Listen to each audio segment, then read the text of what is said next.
Merci, merci. Merci, merci, merci, merci. Merci, merci, merci, merci. Merci, merci, merci, merci. Merci, merci, merci, merci, merci. Merci, merci.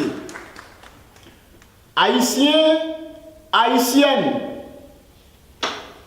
mes frères et sœurs, concitoyens, concitoyennes, le peuple haïtien, diaspora dans les 5 continents.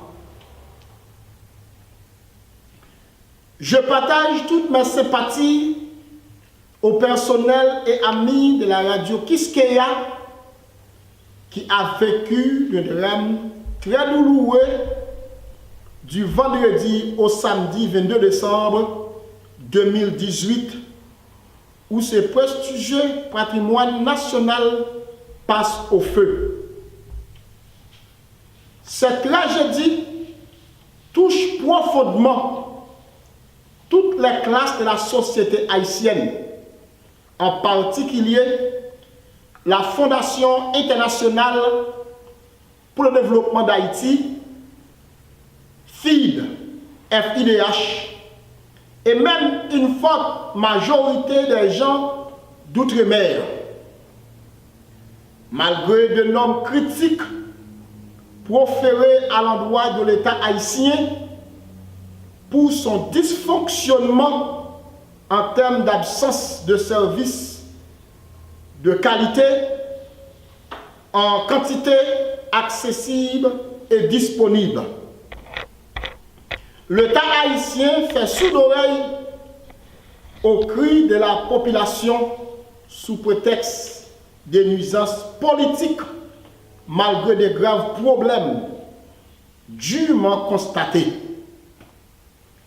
Je constate le comportement passif de cet État en termes de prévention et d'action en tant que détenteur d'obligations de toutes les personnes physiques ou morales sans distinction aucune.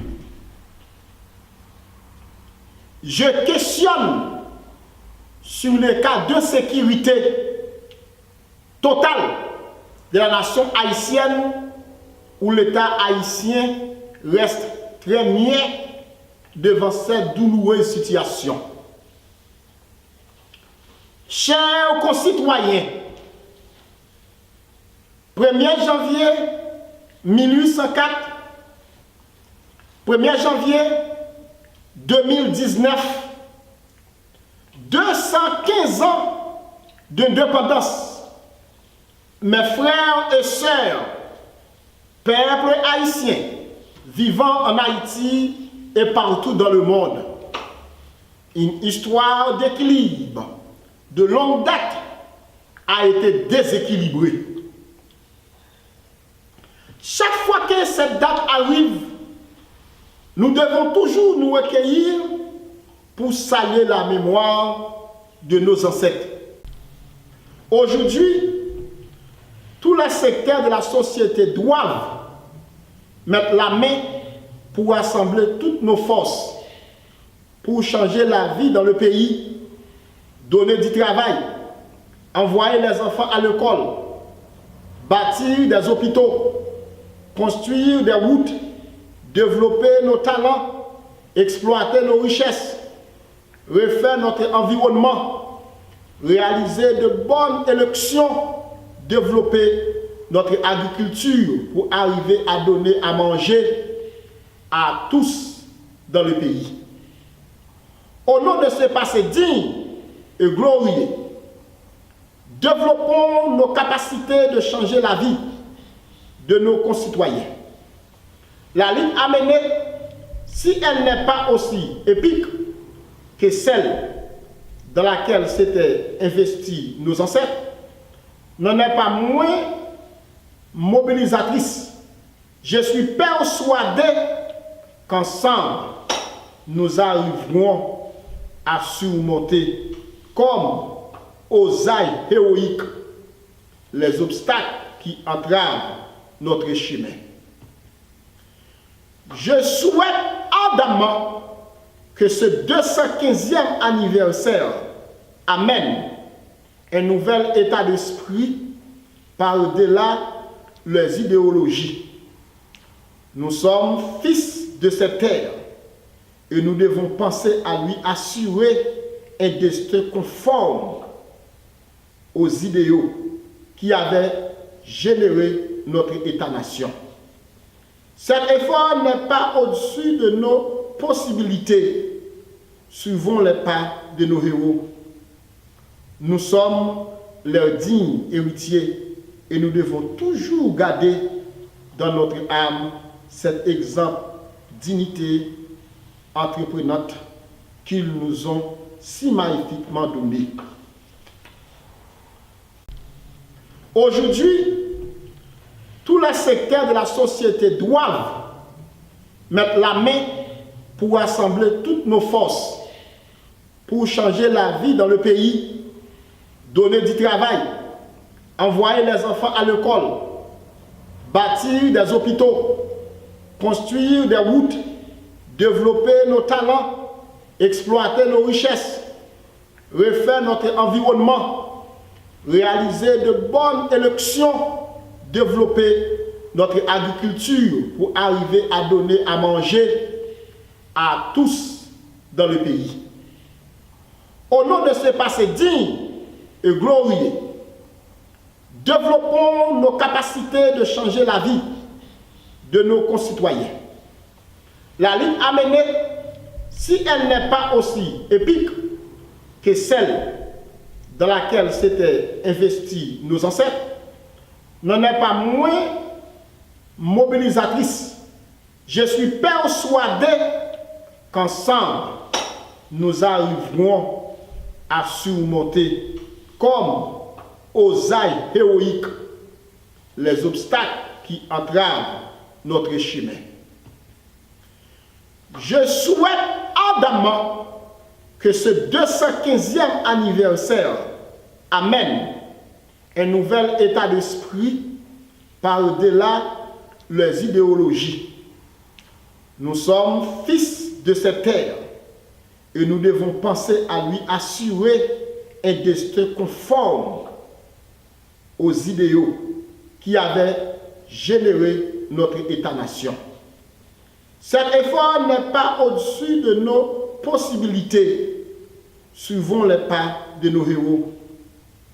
Nous sommes leurs dignes héritiers et nous devons toujours garder dans notre âme cet exemple dignité entreprenante qu'ils nous ont si magnifiquement donné. Dans la mesure où nous renouons avec l'esprit de nos ancêtres forgeurs d'État, où nous retrouverons les chemins de l'Union, où nous souscrivons à la discipline républicaine, nous viendrons à bout du sous-développement. Nous marcherons vers cette Haïti de progrès et de bien-être que nous appelons de tous nos voeux. Pour structurer cette discipline républicaine qui trop souvent a fait défaut dans notre parcours de peuple, il nous faut des hommes et des femmes animés de sens aigu du devoir, déterminés, décidés à servir leur pays et qui sont capables de dépasser leurs intérêts personnels, de chapelle ou de parti. Il nous faut des institutions fortes, crédibles et respectées, destinées à encadrer la vie de nos communautés. C'est à ce prix que nous pourrons relever les défis politiques et socio-économiques de notre temps. Mes frères et sœurs haïtiens, haïtiennes, aujourd'hui, mettons nos forces ensemble pour faire monter Haïti. Prenons nos responsabilités pour faire avancer Haïti. quel que soit le sacrifice que cela demande. Je souhaite à chaque Haïtien et Haïtienne, quel que soit l'endroit où il se trouve, une bonne fête d'indépendance et une bonne année 2019, couronnée de progrès, de succès, réussite dans la paix, la santé et la prospérité. Vive une Haïti pacifiée. Vive une Haïti unifiée. Vive une Haïti bonifiée. Vive une Haïti prospère. Vive une Haïti sécurisée. Vive Méové Amé, un leader à rechercher, futur président de cette nouvelle Haïti, rêvée et chérie. Bonne année à tous et à toutes. Que ce 1er janvier, c'était une victoire. C'est la victoire de tous les Haïtiens. Merci, merci et merci à tous. Merci à tous. Merci.